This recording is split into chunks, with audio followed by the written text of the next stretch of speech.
So you have a tender rate and your love overlanding. You have plans to do it big on the trace and some super glamping. One ideas, deep news and reviews, a podcast the first rate and here just for you. You don't have to think about it, join us and be about it. Something interesting we want to hear about it, come on let's talk about it. Welcome to Waypoint Overland's Random Waypoints podcast.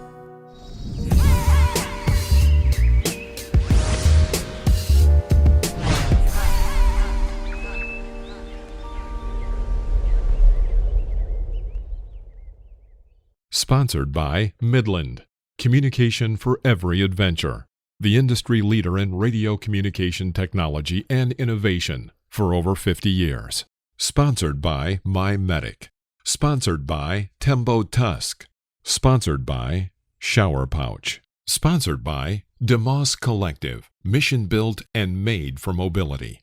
Sponsored by Brute Trek. Always remember, the opinion you follow should be your own. Just consider the things stated here to be a second opinion from a complete stranger online. Hi, I'm Phil from Waypoint Overland, and you're listening to Random Waypoints. All right, so here we go. Welcome to another episode of the Random Waypoints podcast. We'll be doing an episode every week. So like, share, and subscribe. Hit the notification bell to make sure you don't miss an episode. This week, I'm in Palmer, in Alaska, and my co-host, Michael Ladden from Drive the Globe, is all the way in Gloucester, Massachusetts. What's up, Mike? Oh, what's going on, Phil? It's a beautiful day here on the East Coast, and I'm imagining it's just as beautiful up there in Alaska. It is cloudy, it's raining, and it's cold, but I love it. I love it. Very nice. It could be worse, but it's a whole lot better. That's right. So we agreed we were going to talk about Baja and security. Appropriately, you have on the right shirt. I see your Baja shirt. Where'd you get that from? Baja Moto Event Tours. It's a friend of mine that owns a motorcycle tour company down in Cabo San Lucas. Okay, so does he cater to, like, are these sport bikes? Are these adventure bikes? What's going on? Mostly it's adventure bikes, because most of the Baja is, a lot of people don't know this, most of Baja is dirt roads.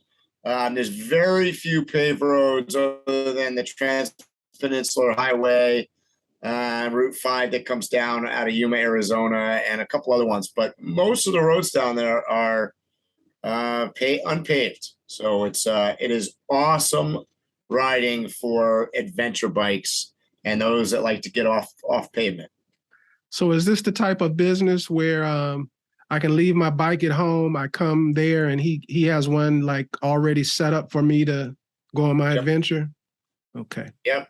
Or you don't have a motorcycle, or you don't want to bring your bike down there, you can go to him, and he'll do they'll do tours as well. So they'll guide you, and then you go out for 3-day, 5-day, 7-day, and visit all the interesting sites. And usually some of it's camping and some of it is lodging included, where you stay and have meals and whatever. So it's a pretty good group that goes out there. That sounds really interesting. Not for me personally, but I can see a solo traveler or someone just not comfortable crossing the border, having everything already set up for them, that being a perfect thing. A lot of people, especially when it comes to going to Mexico or Baja, taking the Pan Am Trail, they seem to be more concerned about their security than anything else. The main two topics I hear people talk about is, I hope I can make it across the border. I hope they let me in. And the other one is a lot of stereotypes and a lot of fears, unnecessary fears about crossing the border regarding their security. Well, let's talk about that, because Mexico is obviously one of two countries that border the United States. So the easiest two countries for Americans to visit is Canada, which you're right next to and about to go to, and Mexico, which is on our southern border. So generally speaking, when we talk about security, we're talking about the south of the border. Very rarely are we talking about Canada. And I spent half a year down there last season. And I have got a number of friends that are traveling right now, both in Baja Peninsula and on mainland Mexico. And a few of them have been now south of mainland Mexico into Central American countries. So I'm in contact with a lot of people that are down there, both in overland rigs, van setups, and motorcycles. So let's do something unusual for this podcast when me and you are doing it together. Let's do this in order. No, say it isn't so. So let's start. Let's take. We're going to take security and go from beginning to end, or we're going to try. We'll end up talking about birds or something before we finish. Right. But and burgers, probably burgers or tacos or something. Okay, yeah. Okay. So like I said, the first big issue that most people I hear talking about is either having a worries, a discomfort, or even a fear of crossing the border, whether it be them not having everything necessary, or they feel like, oh, I'm a gringo, they're going to attack me as soon as I cross the border or whatever. So let's start with the border crossing. Walk us through a border crossing into Mexico, at least your experiences. So, okay, there's a couple components to crossing the border into Mexico. And no matter where you are crossing, it doesn't vary all that much. And let's go on the positive and the negative side. On the negative, let's start with the negative. On the negative side, most of what you hear about bad stuff in Mexico, particularly the stuff that concerns us people, whether it's gringos, Americans, whatever you want to call us, non-Mexicans, happens around the border. So I would say that the most unsafe parts of Mexico, particularly if we're going to talk about Baja for sure, but even Mexico is along the U.S. border, right? So that's where most of the incidences that you're going to hear about in the news occur, and that is where a lot of, I'll call it, drug trafficking, cartel stuff, because remember, and smuggling is coming into the United States, right? That's why that's the problem. So put that aside for a second. The actual crossing of the border itself is actually quite easy. Whether you're going, so I've crossed the border last year, as an example. I've crossed the border at 3 different locations in 2 modes of, in 3 modes of transport. I flew in, I walked in, and I've driven in. So I've done all of the above. Walking is simple. You walk across the border and you wave to the guy and, hola, and that's it. They didn't look at my passport. They didn't check my bag. They didn't do anything. Tijuana, baby. What's that? I'm just thinking about all the times I've walked over to Tijuana. Yeah. Yeah, and they really don't. Mexico is not like the United States coming in where we have a lot of security. So going there, quite simple. Flying in, a little bit different. Obviously, you fly in, you gotta have a passport.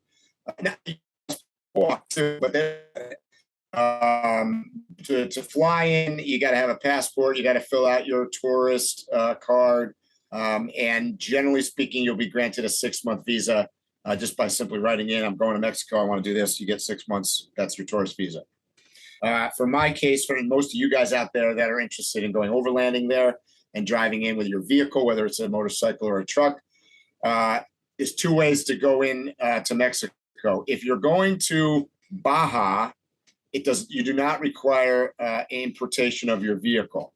So all you really have to do, and the easiest way to cross the border with a vehicle, is to park on the U.S. side, walk across the border, go to the the facility that basically you go get your tourist visa, which is this FHMN card. It's a little card you fill out, whatever. It's I forget what it costs. It's really cheap, and that's it. You walk back to your car, get in your car, you drive across the border, you wave again. You're unlucky, they may want to search your vehicle. In my case, coming across with the store in Stevenson, big orange old truck, they wanted to search it mostly because they were really interested in what it looked like, and the military guys were like, "This is really cool." So I looked at it, talked to me for a little bit, and that was it. I went on my way, but all I needed was the tourist card, which, by the way, they didn't look at that either. Nobody looked at that, but you have to have it. You should have it. You also need vehicle insurance, so that you can get online in the United States. It's really cheap. You can get it for a 6 month. If you're going down there, let's say if you're going for any longer than a couple of weeks, I would just get it for 3 or 6 months. It's really cheap. I think I paid like, I don't know, $250 for 6 months or something on my truck. So you got to have vehicle insurance for Mexico, and you got to have your tourist card. That's it. Carry your passport. That's for Baja. If you're going to go to mainland Mexico, you also have to import your vehicle, and that requires going in. They usually come out and do a little check of your vehicle, but the short of it is that they don't want you bringing old crappy vehicles down there to sell and not bring back. So you got to essentially you're putting a deposit down. If it's a newer vehicle, I think the deposit was, don't quote me on this, I believe it's $400, and that you get back when you leave. So when you come out of Mexico, they refund your money. They just credit your credit card. I did that because I did not know whether I was going to go to mainland. So I did that for my vehicle and my motorcycle. So for 2 vehicles, the motorcycle ironically cost me $400 because it's 2021. The truck is an RV technically, and that is actually good for 10 years and did not cost, I think it was like $42. So it's all over the place what the thing is. So I didn't have to put a deposit down on the truck. But that's it. That's all you need. Crossing the border, I emphasize it one more time, very easy. It is not challenging to cross into Mexico. Okay, so I need a little clarification on everything that you're saying. So they're not going to unbolt my vehicle piece by piece, looking for drugs? Drugs go northbound. They come from the south and they come north. Mexico, not that interested. Having said that, drugs are extremely illegal in Mexico. So I would not be walking in there with, my rule of thumb in foreign countries is to obey the law. There's been some stuff in the news lately, and I don't want to get into politics or whatever, but we've got a basketball player that's going to jail in Russia because she got caught with I don't know, was it marijuana or whatever, some kind of. The bottom line is, and I know everybody's all upset about this, she's not in America. You got to obey the laws of the country that you're going to. It's just the way it works. That's the way it is. So if you can't, whatever, if you can't bring in blue chewing gum, then don't bring in blue chewing gum. Simple. So going into Mexico, no drugs, no weapons, no guns. And you also have to be kind of careful even with like things like bear spray or mace or any of that stuff. Bottom line is they're not really searching your truck very heavy anyways. So the likelihood that they're going to see anything is pretty low. But I'm just telling you what the rules are. You're not supposed to take in fuel. So if you have jerry cans or roto packs, they're not supposed to have any fuel in them. I don't know. They didn't look at mine. So, I would say 90% of the vehicles they don't search anyways. And mine was one of the ones that did get searched, and I didn't care about any of that. So I'm just going to barge in for just a moment to piggyback on what you're saying. Something that I heard from an actual Border Patrol person for the border. I'm almost verbatim saying what he said. We know who has what crossing the border.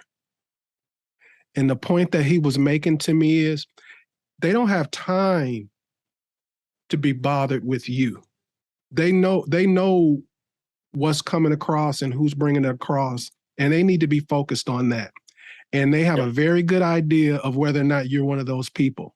So if you're not one of those people, you're going to be all right. You're going to be all right. The only way they'll stop you and you suffer from this is that out of curiosity, you have some unique vehicle that they want to take a look at, or maybe they recognize you from social media, and they want to meet the man. Yep. Other than that, they're working a job that they need to be highly efficient at. They don't have time to mess around with you. So if I hear that you've crossed the border and had some issue, you've probably been a complete butthole. Yeah, you caused them to stop you because they want to get on to the next. Yep. Yeah, and people don't realize even at the what I would going to call the non-busy border crossings, they're pretty busy. I mean, there's a lot of traffic that comes back and forth between the United States and Mexico. So they're they don't have time to dick around with every little thing. I mean, they're obviously, like you said, particularly northbound coming into America. The Americans, I will tell you, can see and smell and hear everything. So if you think that they don't know what's in your vehicle, wrong answer, because they X-ray your thing coming through. They can tell how many eggs are in your refrigerator. So. Right. You're not fooling anybody coming northbound. Going southbound, technology not the same going into Mexico, and quite frankly, they don't care. They're happy to have you come down as a tourist and spend money. So, not an issue. And let me add, because there's a lot of confusion between we're talking about vehicle searching and people, whatever. The border crossing is a border crossing, just like any going to Canada. You come across, they could inspect you, they could inspect the vehicle, they may choose to do neither. That's not the same as what they call military checkpoints. So military checkpoints, and that because that's hotly talked about in Mexico as well. And I'll tell you, there are five military checkpoints that I went through between the border of the United States and the southern tip of Baja, which is about 1,100 miles. I got stopped at all of them. And I was traveling with other people. Most of them did not get stopped. I think maybe at one of them. I was just continually getting stopped because, the kids, I call them kids because they're mostly 18-year-old soldiers. They're just interested in seeing the truck. And all of them were friendly. Nobody busted my butt on anything. They look around, they want to see the microwave oven and go, oh, look at that, you got a refrigerator, and nobody cared. They weren't looking at anything. So that's it. I want to emphasize this because this is, because a lot of times I feel like people are either anti-foreign, anti-Mexico, anti-something, or, oh my God, there's military and they're going to search me and it's border. This is like a communist state. As I said, 5 checkpoints going south. I passed through more than 5 military checkpoints in America when I came out of Baja and went along the southern Arizona border into New Mexico. I went through 6 U.S. military checkpoints in the United States. So if you think that, somehow this is a Mexican thing, it is not. We have military checkpoints in the United States. So not only the checkpoints, but I know for a fact they have unmarked vehicles all along the roads. most of the checkpoints, if you don't know they're there already, you're going to just roll up on it. They have people waiting for you if you decide to U-turn and go back. You're in the States. You're an American. Right. But they'll come get you. That what made you turn around? So yeah, I know exactly what you're talking about. So it's kind of ironic. So, and long and short of it is, crossing the border into Mexico is really not that challenging, and even with a vehicle, it's not that difficult. You can, like I said, you can do insurance online. There's plenty of parking. I crossed at Mexicali. I went by Tecate. I went to San Felipe outside of Yuma, and Algodones. And you can park on the American side. You can walk across. I would pick a border crossing, and this is more directed if you're heading towards Baja. That is a smaller one. There's I don't know how many border crossings between San Diego and say Yuma, Arizona. There's maybe 8 or 9 of them. I would choose a smaller one. It's just easier. Don't go at nighttime. Don't go late in the day. Cross in the morning, because then you're on the other side and you can move away from the border. So, like I said before, I call it, I don't want to use the word dangerous, but the less desirable part on the Mexican side is probably 30 miles from the border, 30 miles and less. So, you want to get across and go south. The only border that I would tell you not to cross at, and people do it all the time, and I've done it before, is Tijuana. And that's largely because it's a big city, San Diego, going into Tijuana. It is a hot button. And the reason we started talking about this today is it's been in the news, ironically, that, the Mexican authorities sent in, I don't know, I think 1,000 troopers or something. There's been uprisings. The drug cartel, the new drug cartel there is telling people to shelter in place, stay inside. The U.S. Embassy actually told U.S. citizens, I think the border is open, but I had heard for a little while they were talking about even shutting the border down at Tijuana. As of this recording, the border is not closed. I have a trip at the end of the year to Baja, so I've been monitoring this. But they, like you said, they definitely are considering it. Yeah, and I wouldn't to people that are planning on going to Baja, my recommendation would be not to go through Tijuana. It's the busiest border crossing in the world. There's nothing special about Tijuana. Nothing special about Tijuana. In fact, there's nothing special between Tijuana and Ensenada on the West Coast going down Baja. That is primarily a agricultural zone where they grow most of our food. And it's not that scenic, and there's a heavier population there. And yes, there are more issues in that area. I would drive out of San Diego and head east, cross at Tecate, or even cross by the California-Arizona border. And then you could take Route 5 down, which is a beautiful drive in Baja. And then Route 5 eventually intersects with the Trans-Peninsular Highway, Route 1, going down south. So you avoid all of that mess. Basically, if you cross in Yuma or between Mexicali and go 30 miles in, that's it. You're not even forget about being threatened by drug cartels or getting your head chopped off or all this other nonsense that you hear. You're not even going to see people. You're not going to see people. So, you're pretty safe. Right now, I want to make this extra little learning moment. I'm not saying too much.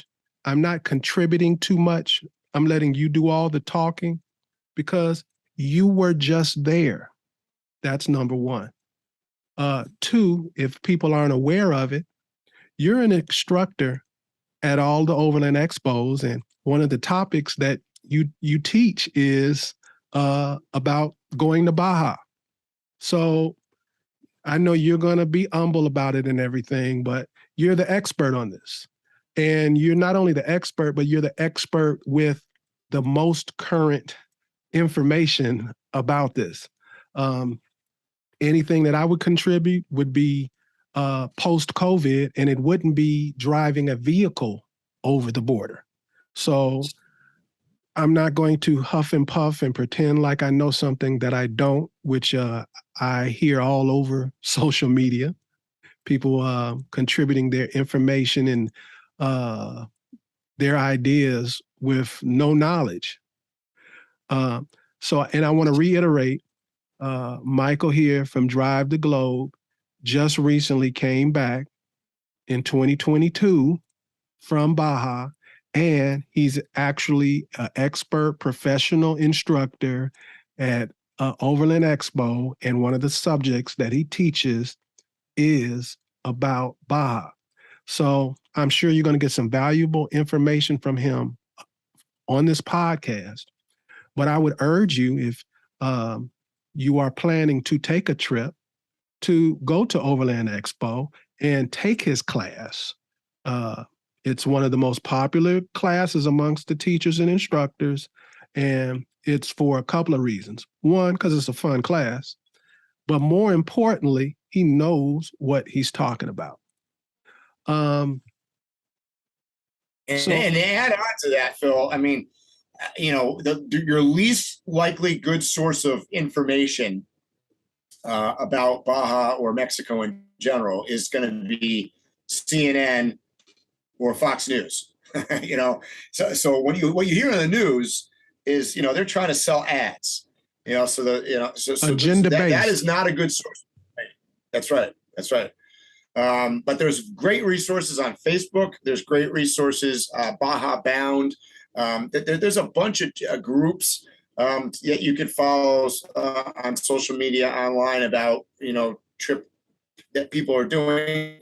Baja is one of the most traveled destinations for overlanders and van lifers and nomads, particularly from America. And Mexico mainland is very well traveled as well. So it isn't just Baja. I have got a couple friends right now, like I think I mentioned, that are in mainland Mexico, and virtually have been to just about every state in Mexico. And although mainland is very different from Baja, I'm not gonna say that it is not. Baja is almost like I don't know. It's almost like a different country from Mexico from a standpoint of, you have to realize the two states in Mexico are the least populous states in all of Mexico out of all the, I forget how many states, so 26 maybe. So it's just very unpopulated. They were the last two states to join the union, if you will, in Mexico. It's very similar to, say, like going to Yukon or, any of the territories up north or whatever in Canada. They're just out there. So, by and large, I'm not going to say it does not exist, but the drug trafficking, Baja doesn't make a lot of sense. It's a peninsula that goes down to nowhere. It's not where the drugs are coming from. They're coming from Central America. They're coming up. They're coming from, some of the mainland provinces.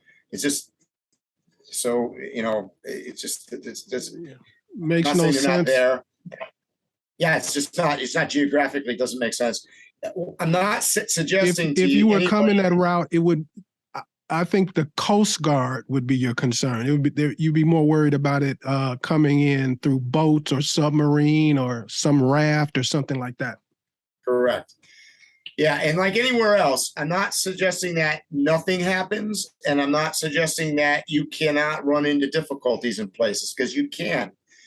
But from my experience, I will tell you that you are far safer just about anywhere in Baja than you are in New York City or Chicago or, any kind of major metropolitan area in the United States. So, it's even in cities, Baja, Cabo San Lucas, La Paz, San Jose, they're not cities like America. I mean, they're much smaller. Yes. Is there crime? Sure. There's crime anywhere there's humans. I mean, it's just the way it is. But having traveled to countries all over the world, I found Mexico in particular, it gets a bad reputation primarily because it's our neighbor. It's our bordering neighbor. And, obviously there's a big cultural difference and there's an economic difference between America and Mexico.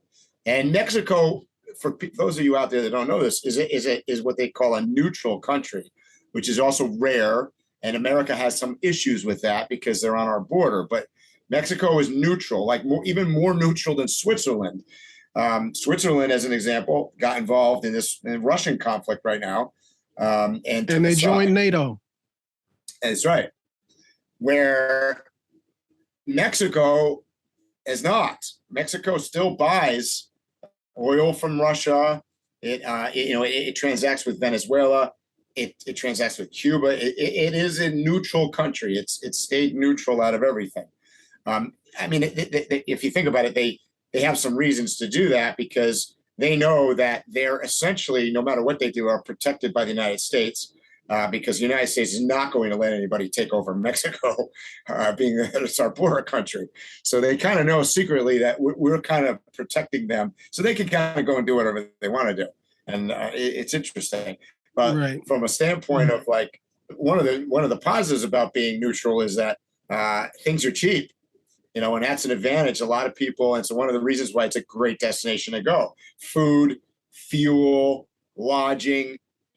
Everything I can mention is infinitely less expensive than it is pretty much anywhere that you're going to find, certainly in the United States, but even compared to many other countries. I agree. You shouldn't have brought up food. Now I want to talk about food. I told you we were going to divert. I knew it. Yeah, see, we were. I just want people cross the border. Now we're going to talk about eating food. I just wanted to briefly mention because there's so many wrong stereotypes and misconceptions about Mexico, and one of them is the food. Most people don't realize that they've only eaten maybe 3% of what's on the menu in Mexico. It goes way beyond what you're getting at your local Mexican shop, especially the seafood. Most people don't even consider seafood when they think about Mexican food. One of their largest staples is seafood. And they make some exquisite food. Yeah. Mexican food in general is varied, just like you would find in any other country. It is, from my experience, it's actually in my top 3 favorite foods. National foods, I would say. Mexican is in my top 3. Whether you're talking about seafood or you're talking about, by the way, it's different regions have different food.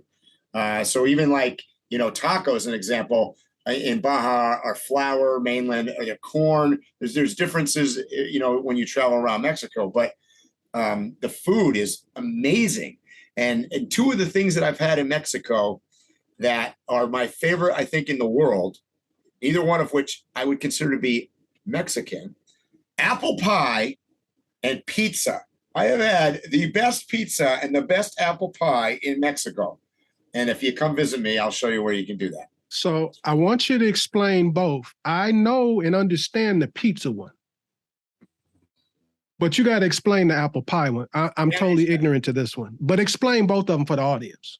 It shocked me because apple pie is, come on, that's got to be an American staple, right? And so one of the interesting things about Mexico is that, when we talk about, particularly here in America, we talk about getting fresh produce and fresh veggies and fruits. And we talk a lot about organic. We talk about, healthy, all this stuff. As soon as you leave America, by and large, and Mexico included, much of the food, that's just the way it is. It's the way it is everywhere. America, we're all about GMOs and, additives and box stuff and all this stuff. Down in Mexico, I ate better than I eat ever in the United States, honestly. I was getting fresh vegetables, fresh fruit, fresh baked things. and apple pie being one of them. So apples. So they're getting, everything's organic, right? Because they're not using the pesticides. They're not using modified stuff that we have here in the States. It's all coming out of local ranchers' gardens, and they're getting the apples, and they're making this pie crust. It was amazing. And I was just like, wow. And that's the other thing, is you can find these little hole in the walls and little local things and meet people that are running businesses essentially out of their homes, making food. And it's, I sometimes drive around, and I go out on my motorcycle, and I'll just go down the road and come through some village, and I see like what probably would be considered to be, this is how I rate places. Like, does that look like the worst place that you've ever seen and you're afraid to go into? I'm going there, because that's always the best hole in the wall food. I tell you, that's where you get the best stuff. You're not getting it at some tourist looking thing. If it's got T-shirts and mugs or something hanging up that you can buy, that's probably not where the best food is. So this stimulated a thought that I've had forever, and I'm confident you'll agree with me on this. One of the funniest things about farmers markets here in America, the way they sell the idea of farmers markets. I have a farmers market like a couple of minutes away from my house that everybody likes to, on a Saturday or Sunday, they go to the farmers market and they buy all of these fruits and vegetables and meats for the week or a couple of weeks. And that is totally unusual for farmers markets or markets everywhere else in the world. That is a unique thing to America, that we go to a farmer's market supposedly to get this fresh stuff, and we store up for like a week, 2 weeks at a time. You go to Mexico, one of the things you'll notice if you ever go to somebody's house is they have a small refrigerator, if they have one, depending upon where they live. And it's just a normal thing. Every 2 or 3 days, you go to the market to go get vegetables and meat or whatever. And we're talking about Mexico, but basically outside of America, that is the case everywhere you go. People go and get groceries every 2 or 3 days, and it's very fresh. 2 reasons. One, they don't have the storage. Most people do not have refrigerators around the world are more in line with what I would have here in my truck. They're little. They're not big, grand American things. So that's one thing. 2, they don't have all the preservatives and things. This stuff doesn't last that long. So because it's natural. And, I noticed even in Mexico, yeah, exactly. You are generally, I would go on my motorcycle. People ask, well, is a motorcycle great for grocery shopping? Because how do you fit all the stuff in there? It's easy, because you go 4 times a week, because that's what everybody does. And even where I was camped, you get fresh produce delivery coming in, and the ranchers making dinners for us and whatever. You're getting stuff constantly. It's not like good luck going to a little village anywhere in Baja is a good example of this, and expect that you're going to get some kind of frozen item. No store even has a freezer. You're not getting anything frozen. Not happening. It's few and far between. You got to go to you've got Walmart or a Soriano's or one of the big chain things that are in, Cabo San Lucas as an example, to find a frozen food section. And even then, I mean, it's not anything like you would find at any local food, provider here in the United States. For that reason. This is my opinion. I want to hear yours. Once I go down to Mexico later this year, one of the barometers that I'm going to use as to whether I'm in the right place or not is how easy it is for me to get American food or frozen food or something like that. That means I've gotten too close to civilization. I need to get away from here. Yeah, exactly. And I laugh sometimes. Even I'm working on a Baja Divide. I'm riding my bike in January. We talked about this at the last podcast, but I'm basically doing a 1,700-mile trip. And it was funny because I'm researching. It has all these GPS coordinates of places that you can stop to resupply. And I had to laugh because a few of them I know. And it was said, this village, not really great supplies, hard to get groceries, blah, blah, blah. And I go, oh, really? Wow. That was one of the, I was like, that's a great place to get groceries. And I'm thinking, because they're looking at this from an American viewpoint where you can't walk into what I'm going to call whitewashed, sterile environment where you got coolers here and freezers here and this and that, and everything comes in a box. No, if you expect that, no. What you're looking for is oftentimes, I'm not going to call them farmers markets, but they're outside, they're in little stands, and yeah, do you have to buy your sweet potatoes here and your lettuce over there and your chicken over there? Yeah. Oh yeah. I mean, I lived that life for months on end, where I would go into my local little village, and the joke was, you got to go to 5 grocery stores. Well, I mean, they're not really grocery stores, they're little market things, but you really had to go to all 5 to get what you needed. It's just the way it is. It's not all tightly wrapped up and organized. But when you really dissect it, if I wanted to fry some chicken, or if you were going to fry some chicken, or the people listening, if you were going to fry some chicken and you wanted to have the best chicken that you ever had, do you want to go to the store with all the food, or do you want to go to the chicken lady that does nothing but chicken? I want to go to the chicken lady. You know what I mean? Yep. Now I went to the apple pie woman, and I went to the guy, that's about 26 villages away. It took me an hour and 45 minutes to get to, that makes the pizza, because that's the pizza place, because that these are where you get your items. Right. And I would go every week. I would go and get my tortillas at a certain place, because I know that those are the guys that make the best tortillas. You don't get those at the other store over there. That's not their expertise. But at the end of the day, you end up getting high quality stuff, organic, naturally.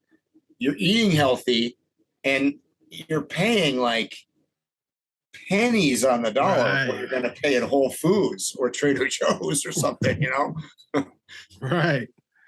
Crazy. So when I post this video, it's going to read something like something to do with border crossings and security in Canada, Mexico, blah, blah, something like that, right? And people are going to watch this, and then 15 minutes in, we spent a lot of time talking about food. And they're going to be like, what's going on? I wanted to learn about. I'm bringing this full circle. So basically what we've described is a situation where Mexico is doing something better than we're doing it in America. Would you agree on that part? As far as the food? And by the way, fill in the blanks. It's not just Mexico. It's Uganda and Kenya and Thailand. And I mean, I could go on and on. I 100% agree. So what I'm getting to is, a lot of the security problems that I have heard from Americans, mostly entering into Mexico, but other places like the places you named, when there's been some kind of conflict, some kind of issue or whatever, it has been Americans' arrogance that everything we do, everything we say, everything we are is vastly superior. And so my point is, this is just one thing, food, one of the most basic necessities, and they got us beat. So quit going into other countries. You can think all the great things you want to think, but keep them to yourself.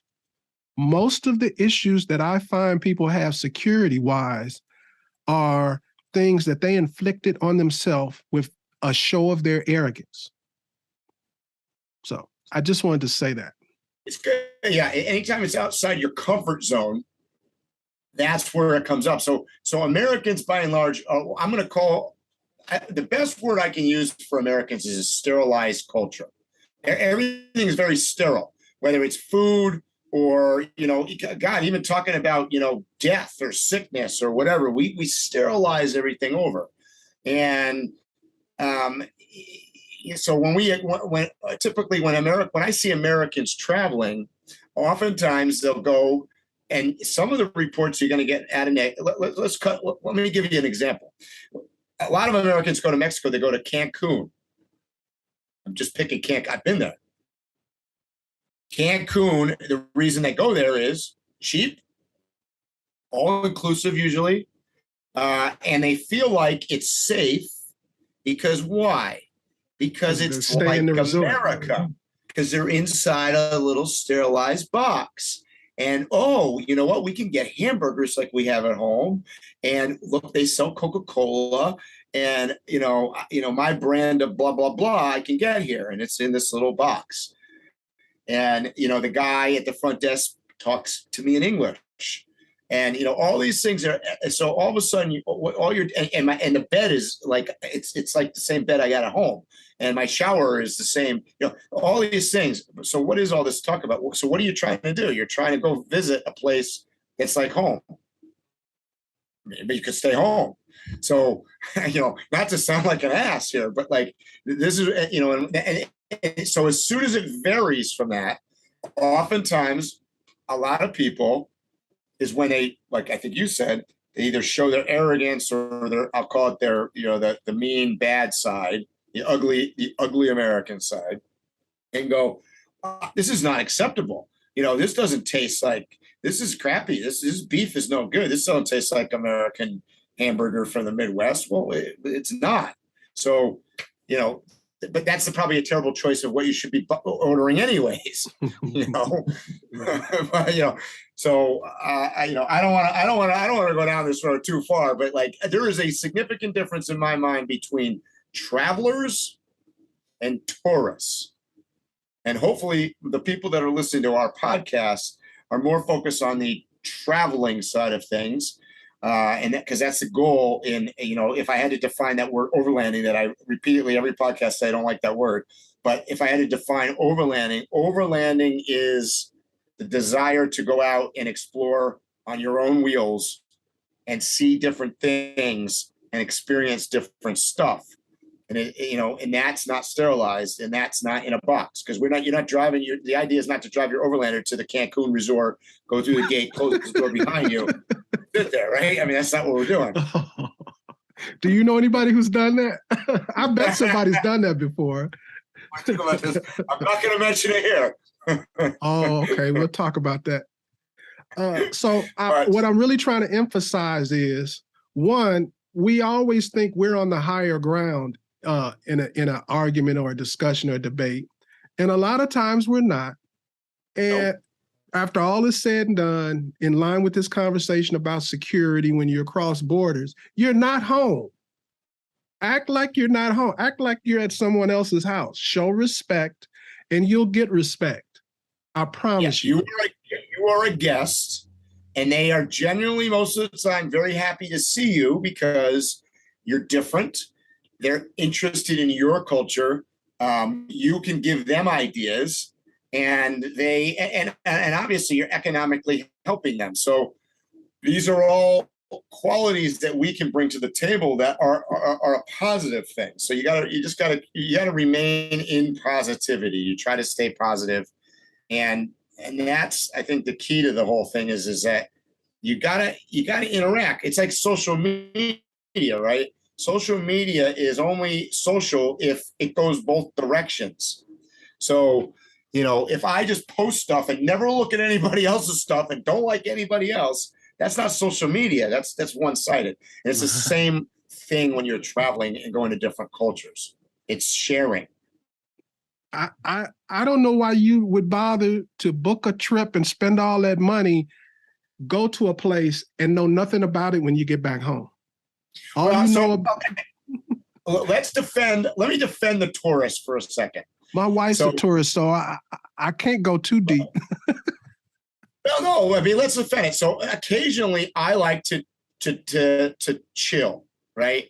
Don't want to think, whatever. So if I fly on an airplane and I fly to Cancun, and my goal is to spend a week of vegetable time, relaxing on the beach, having a guy bring me my daiquiri, and not leaving the gate, because then I've got to deal with stuff, that's okay. There's nothing wrong with that. That's a vacation, and that's fine. And I'm okay with that. And I've done that. I'm okay with that. I like having time like that.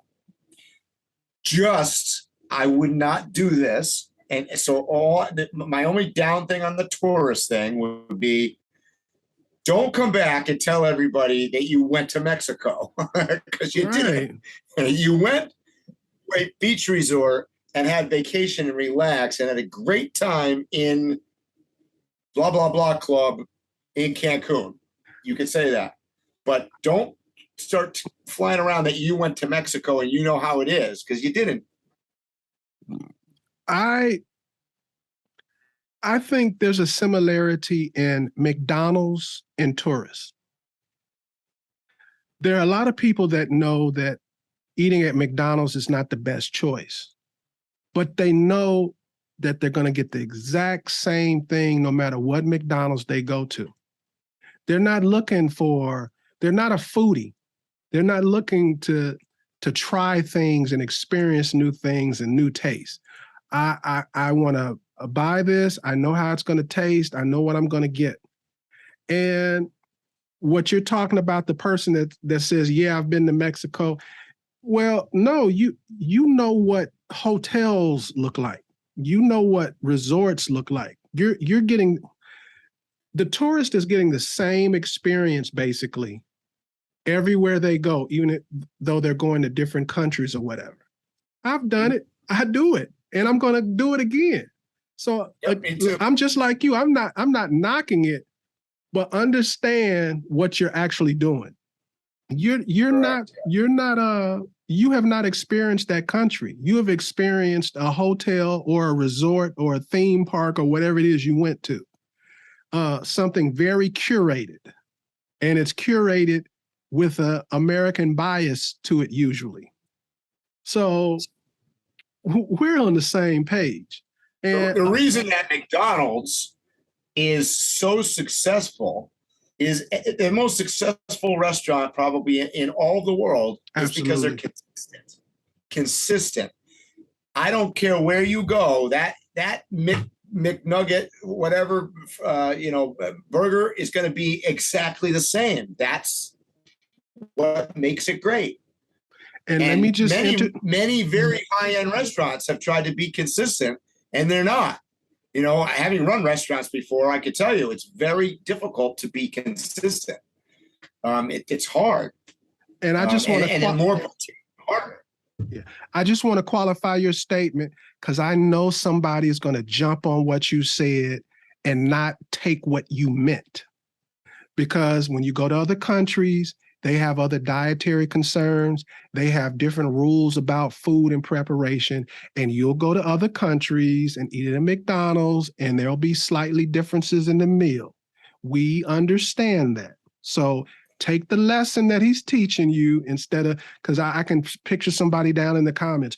Yeah, when you go to Japan, it's not the same. We get all of that, but you got the point, right? Okay, I just wanted to say that. Because I know somebody's going to. Funny you say that. Well, I ate a Kentucky Fried Chicken a number of times when I was in Cairo, and they had the best hamburgers and the best fruit salad. And those are probably two things you're not thinking that I don't even think they have them in America there, but it's different, like you said, different areas, but very consistent. You know what you're going to get into. But if you go to any McDonald's in Cairo, it's going to be the same experience. That's right. Okay. So we talked about one part of security being how you carry yourself, how you act, what kind of person you are, what kind of energy you're giving off to others. So let's just talk about, like we said, no matter where you go, there's going to be some crime. So you could be the most well-behaved tourist or traveler in the world, and issues come upon you. So how do you handle those things? What are the most common things that you hear about, like with Baja, as far as being a security issue and overcoming it? Number one piece of advice I would give to anybody about anywhere, go with your gut. Your gut is usually the best judge of anything that you can go with. If it doesn't feel great, it probably isn't great. So, words of advice: you don't go out at night. You don't go in strange areas. I mean, I could be describing Chicago, right? You go where you're comfortable. You go where you feel better. If possible, go with people that go in a group. These are all things that I would say, and most of this time it pertains to places that are more populated. Obviously, less populated places, the less human interaction you have, generally, the safer it is. I hate to say it that way. Be smart. Don't be flashy. I tell people when I travel, I wear my Apple Watch, right?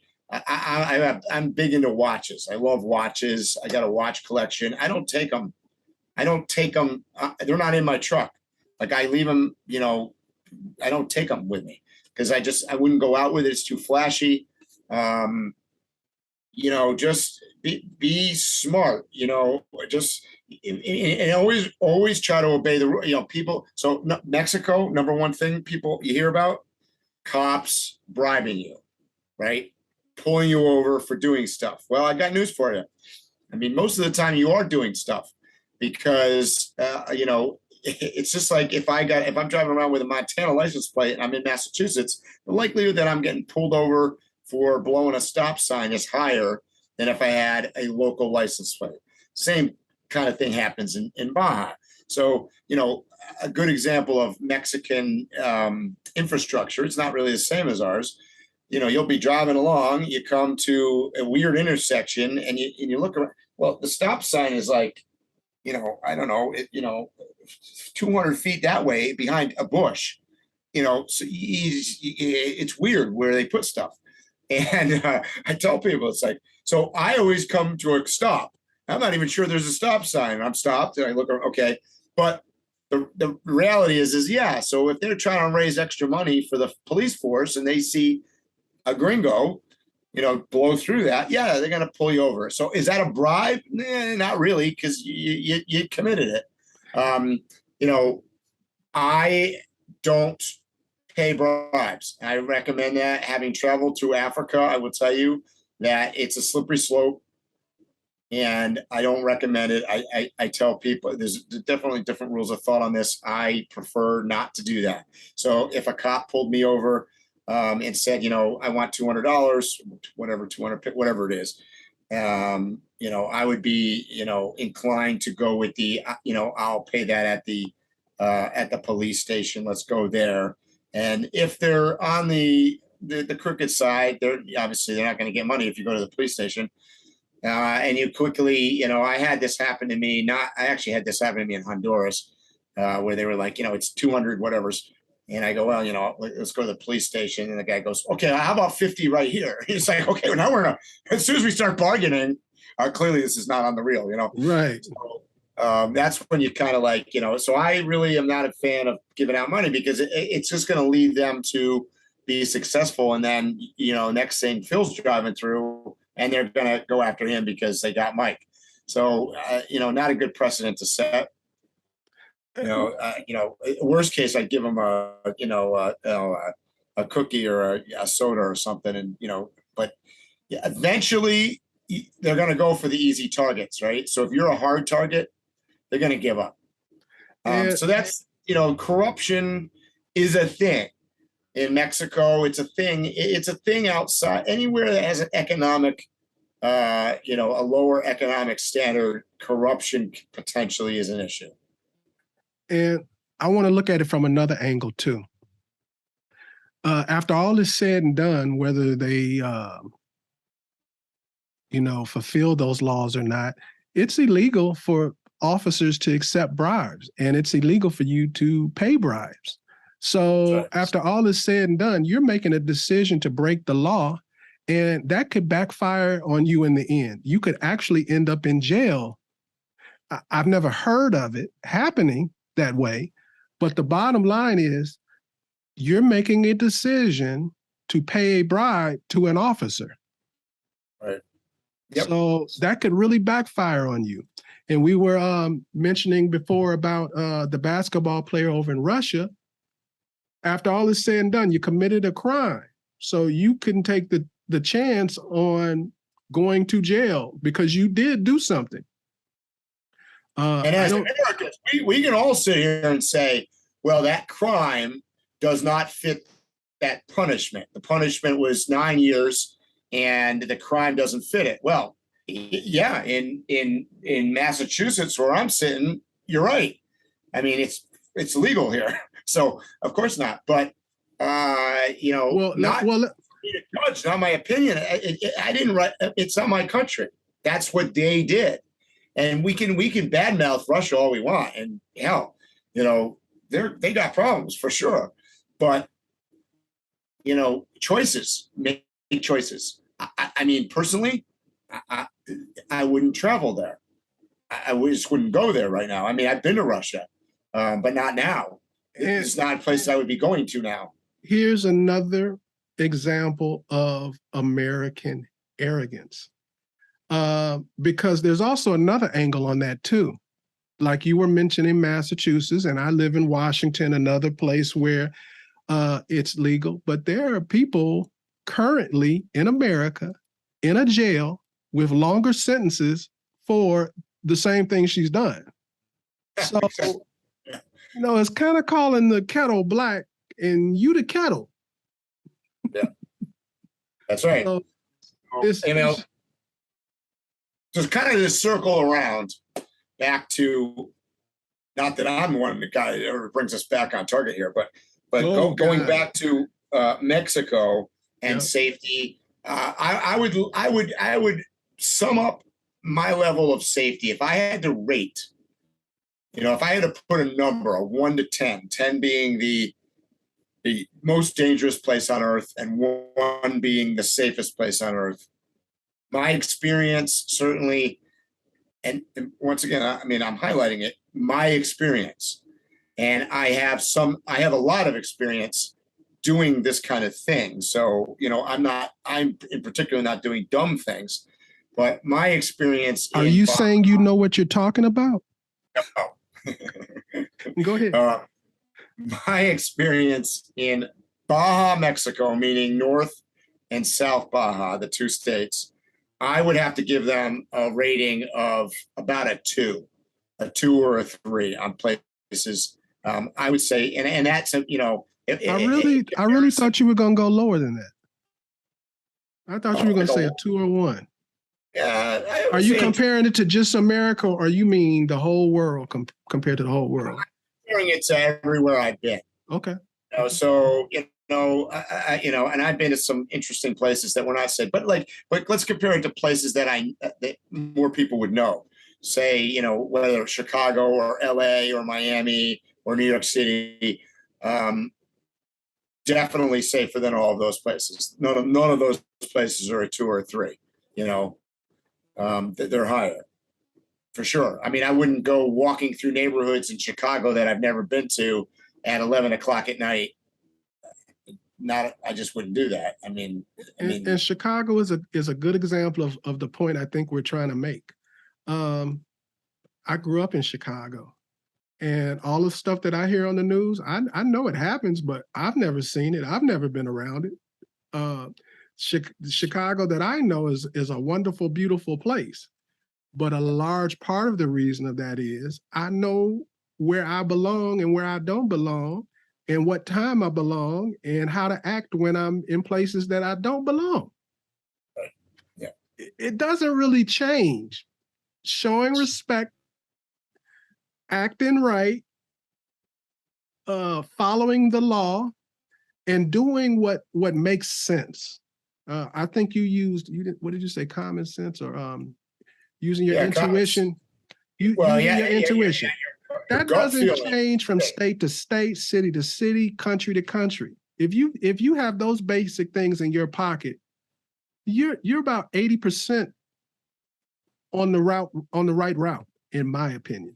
Well, let's answer let's address the top 5 things real quick. 1, getting my head chopped off. 2, getting kidnapped by the cartel.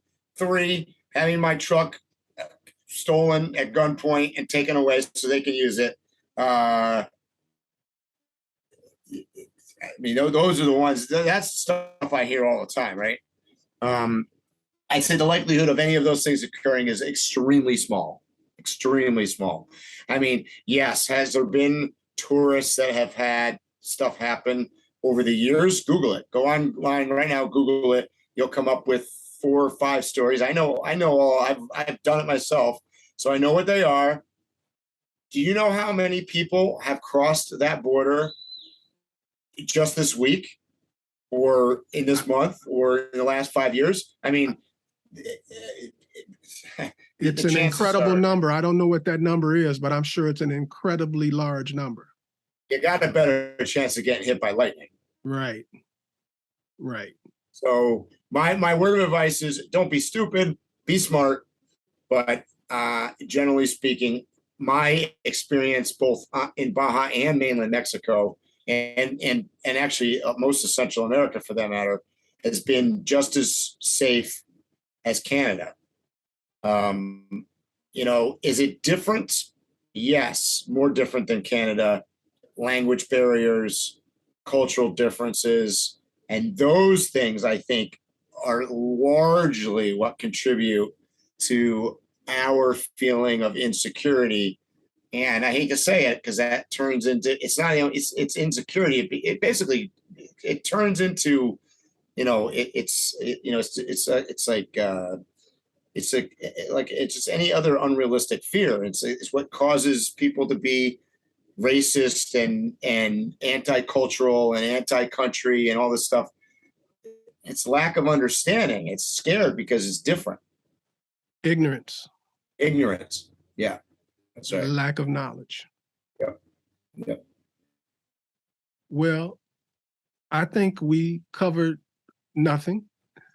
And that was the goal, by the way. So if you ever listen to Phil and I, we try to cover nothing and then talk about nothing on top of it for a long time. But hopefully you got something out of it, at least, something. Yeah. I hope. I just want to reiterate, because we're reaching the end of this podcast, but I just want to reiterate, if you are going to be crossing some borders, especially if you plan on taking a trip to Baja, Mexico, the man that I'm talking to right now is the person to talk to. You go as Drive the Globe on social media. You're not hard to find.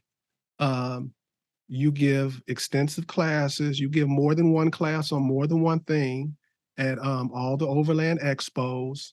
One of those things being, I think you teach 2 different classes about Baja, don't you? Usually, yeah. I'm on a number of panels. There's a couple of us. There's usually 3 to 5 to 6 people that at any given expo that are, what I would call current experts. Meaning, I agree with Phil. You could be an expert on something today, and 3 years from now, you're not an expert on it anymore because it's not recent enough because things change. But there's definitely current experts on it. Talk to them about the round tables. I've gone to many of the round tables over the course of the years, and that's one of the most entertaining. Even if I'm not going to that place, it's been entertaining hearing the anecdotal stories, the little tips and stuff. But I want you to talk about going to one of these workshops. So if I'm going to Baja, why would I want to go to the workshop? Well, because you get, first of all, if you're already planning on going, you're going to get ideas and hear stuff, potential places to go to, places where you can find that pizza. You can, we talk about, security things. You hear other people's questions. That's one of the reasons you and I are talking about what we're talking about right now is fresh in my head. Not only being in Baja, but also being at 2 Overland Expos and teaching about Baja. I know what questions are being asked. I've heard all these questions. So that's kind of why we're addressing a lot of these in this podcast right now, because I've heard them. But that's what's fascinating is listening to what other people's concerns are. And then, what was great about the round table thing is somebody will say, well, I heard that the cartel is doing so-and-so. And, there were like three of us on the panel. So we're all about to answer it. And then sure enough, somebody else in the audience goes, well, I was just down there, too. And I didn't see any of that. So now they're being answered from what I'm going to call the peer rather than the instructor, right? And a lot of times peer validation is probably even more important because it's a regular person that they feel like they're on the same level with. But it was interesting to hear that. And then, even for us up there on a panel, I found it, I was always a little afraid going onto a panel, particularly when I didn't know the person that I was going to be on there with. I go, oh God, I really hope I have the same answers, or when they ask about, is it safe to cross this border? And I go, yes. And they go, no, but as it turns out, we all had the same answers, which even more solidifies that we have the same answers because we had the same experiences, because we went to the same places. And that's the way it really is. It wasn't just a aberration that I didn't get robbed at gunpoint 6 times. It's not that nobody else experienced it either.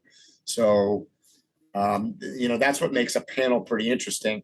And if even if you're not considering or weren't considering going to that location that the panel's on, sometimes you get great ideas for other places too. You hear something, you go, oh, that's interesting. I never thought of that. Or, what about, well, I was thinking about going to Newfoundland.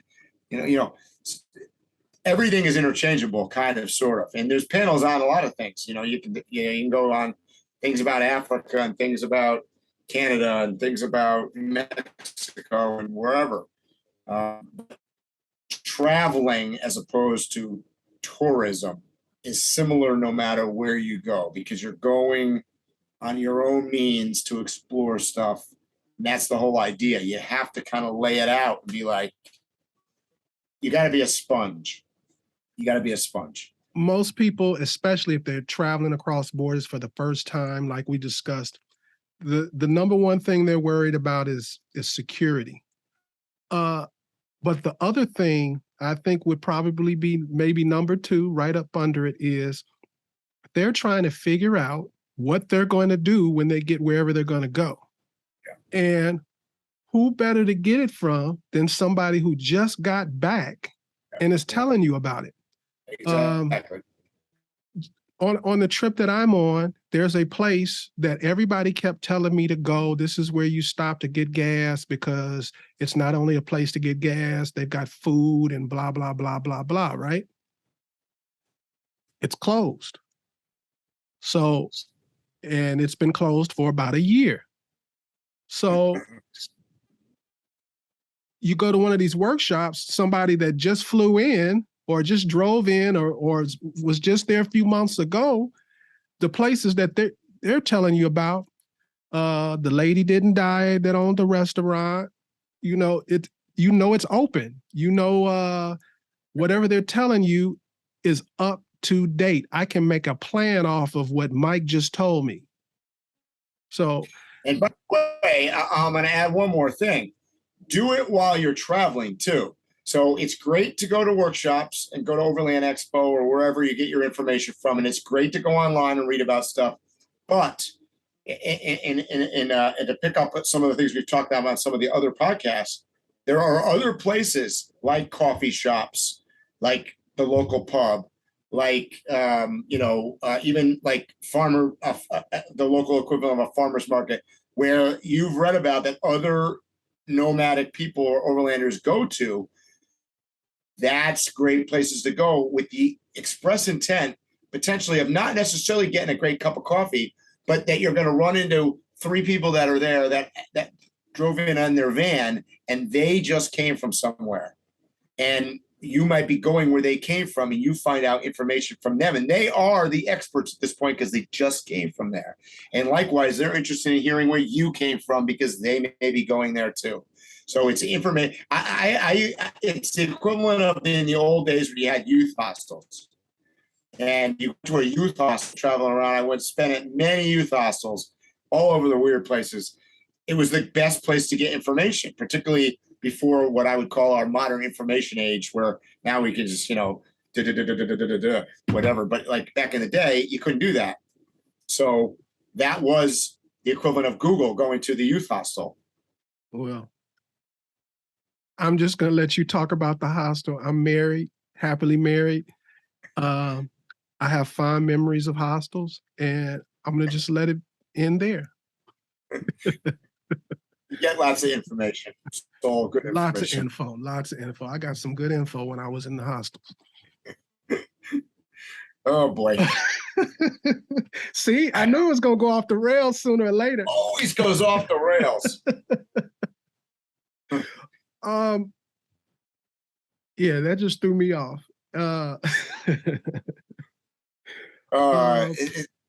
Yeah. So Phil and I doing a podcast is a little bit like Seinfeld, because it's kind of like we talk about nothing going nowhere, and it just runs from the next thing to the next thing. And it's pretty soon we'll be talking about the soup Nazi or something. But like, this is the way it is. I agree with everything you just said, but I want to be very sincere with this next thing. There is a reason for that. We're all over the place because we're excited about the things we talk about. We don't talk about nothing we don't want to talk about. We're both nomadic to some extent or another in different ways, and we love it. So that's why we're all over the place. That's why we don't follow an outline or anything like that. We just let it rip on here because we enjoy it, and we're hoping it either makes you curious and inspires you if you haven't started traveling yet. And if you already are a traveler, it gets you excited about your next trip. And maybe somewhere in there, there's a sprinkle of some tips and information that may help that to happen. At least that's where I'm coming from. Yep, agreed. Well, guys, is there something you want to say, Mike, before we go? I want to say that I want to see you guys at the next podcast because there'll be another one soon. And if you want to hear something special that Phil and I can just go off the rails on, put it down in the comments or message us because we'll be love to talk about it. Well, guys, you know what I'm going to say. Tread lightly, stay safe, and hopefully I'll see you here or on a trail soon. You have been listening to Waypoint Overland's Random Waypoints. Like, subscribe, and stay tuned for more.